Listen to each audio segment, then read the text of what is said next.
There are several new accounting categories. The first one is outreach. We've allocated some costs that were in other areas to a category called outreach, and we'll take a look at those.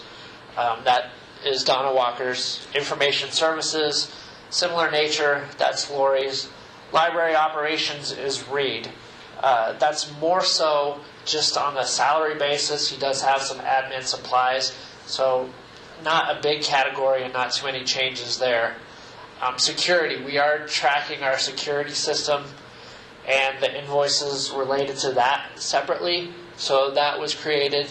And then again, administration, which we've talked about, similar to what Reed has, but this is for Ted. We've talked a little bit about the new outreach department.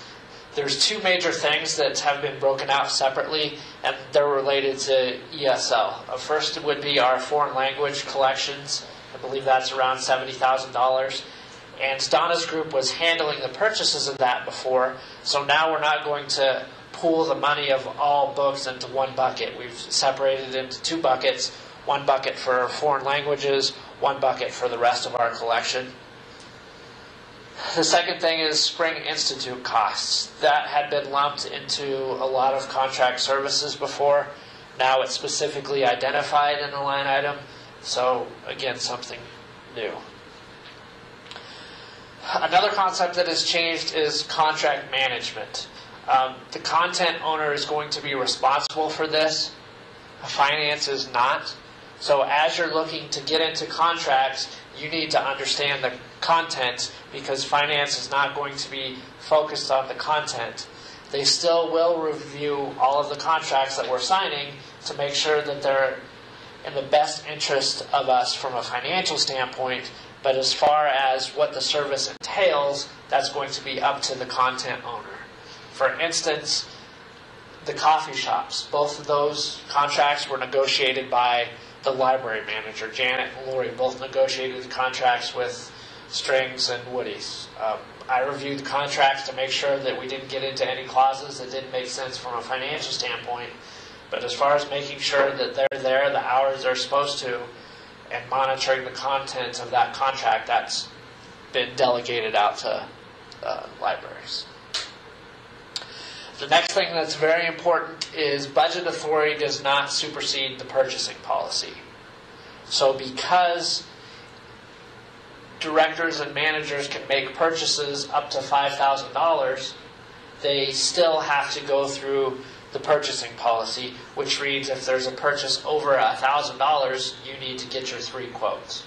So although you have the power to make the purchase, you still need to get your 3 quotes. Next, we're going to talk about reporting. The new reports have been created. They're by decision maker. Before we had reports that were by location.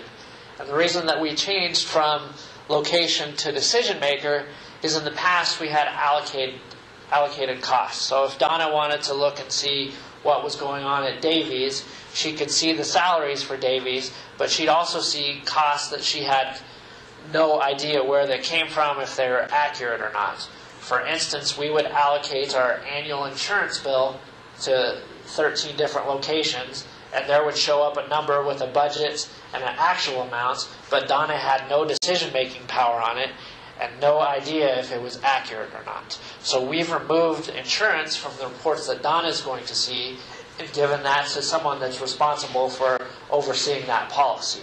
So that only shows up in Jose's report now instead of everyone else's report.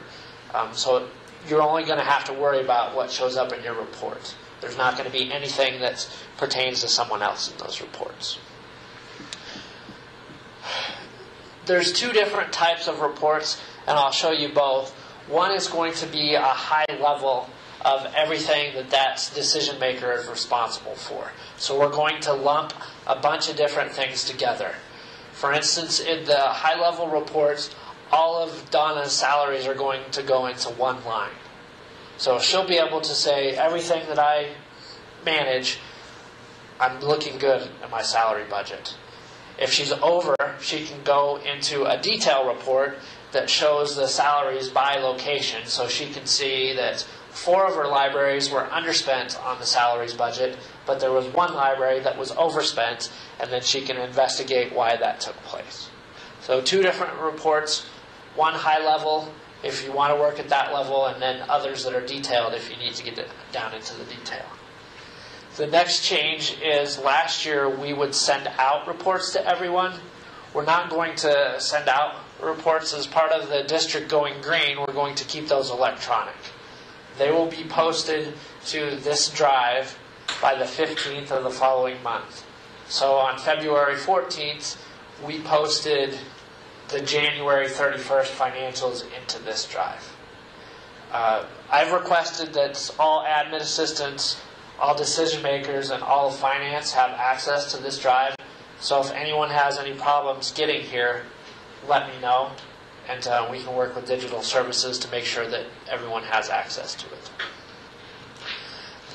The next thing that you need to know about the financials is, in order for us to have them produced by the 15th, we have to have a cutoff of information. So those financial statements posted on the 15th are going to be based on information we've received by the 5th. So for our monthly closing, we're giving 5 days of invoices the ability to be posted into the right period. After that, it's going to be up to finance's determination as to if it's large enough that it needs to go back into the prior month. That is different at year end. At year end, because we need to be more accurate for the auditors, we held that open for 30 days, and we're actually doing a search until the day the auditors come out to move things back to the prior period, or the proper period. Another thing that you need to know about your reports is there are a couple discrepancies. We did talk about budgets and actual. Well, let me clarify what our actual means. Our actual is invoices that we've received. So there's always going to be one lag. Right now it's for credit cards, and P cards will have the same lag. You guys make purchases on credit cards or P cards today, but we don't get a statement for that to understand what was in that until next month. So those items will be posted to the month in which we receive the invoice. So when you guys are looking for an accurate record of what's going on, once we get to P cards, you'll have the ability to go into a web-based reporting system for P cards and see what activity you have to date on those. So you'll have to take the numbers in the monthly financial statements and add what is shown up in your P card activity to get to actual. The other thing that takes place is, I know that you guys in your monthly accounting work on when you order things instead of potentially when you pay for them. We can produce for you a report that shows all the POs that we've entered. We don't record things into our monthly financial statements when we send out POs.